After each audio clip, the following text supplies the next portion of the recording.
Hai, Assalamualaikum, selamat petang guys. So hari ni kita nak review kepada anda Mercedes-Benz A35. So ini A35 A-Class. Dan yang ni model dia CLA 35 guys, okay. Dua-dua unit ni kereta ni masih lagi available. So kalau korang berminat nak cari sama ada CLA 35 ataupun model A-Class A35, boleh contact Din, nombor dekat bawah. So kita ada satu unit ni warna putih sangat-sangat lawa guys. Boleh tengok, nampak CLA 35 dia body type dia sama dengan CLA 45S. Dia ada kamera yang tersembunyi di belakang tu. So bila reverse dia akan terbuka dia punya kamera guys, okay.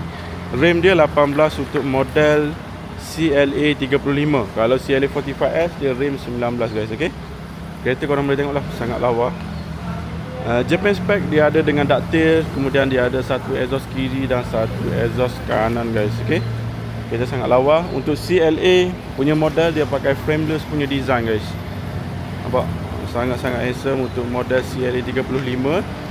Yang mana nak cari below 300,000 boleh pilih yang ni.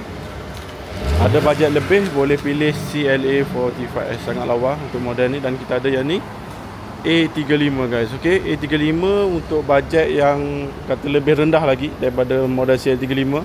Dia ada 3 stage. Yang ni untuk yang mana nak pakai AMG spec tapi nak yang orang kata bajet paling rendah, inilah model dia A35 guys. Okay, A35 sekarang ni dah pakai bucket seat. Dia tak sama macam model yang dulu punya. Dulu punya A35 dia datang dengan semi bucket seat je. Okay, yang ni dia pakai full bucket seat guys, okay. Yang ni the real performance lah untuk kereta AMG pakai bucket seat guys, okay. Yang ni A35 masih lagi available. So yang mana kata berminat nanti boleh contact Din, boleh datang ke showroom guys, okay. A35 ada, CLA 35 pun ada guys, okay. Boleh contact Din, nombor dekat bawah guys, okay. Ini punya belakang dia. Rim dia sama dengan rim yang tu guys. CLA 35, A35 dia punya rim dia sama, rim 18. Yang penting ini AMG guys, okay. Yang ni antara paling bajet untuk dapatkan AMG Class guys, okay. Yang mana berminat nanti boleh contact Din, nombor dekat bawah. Assalamualaikum.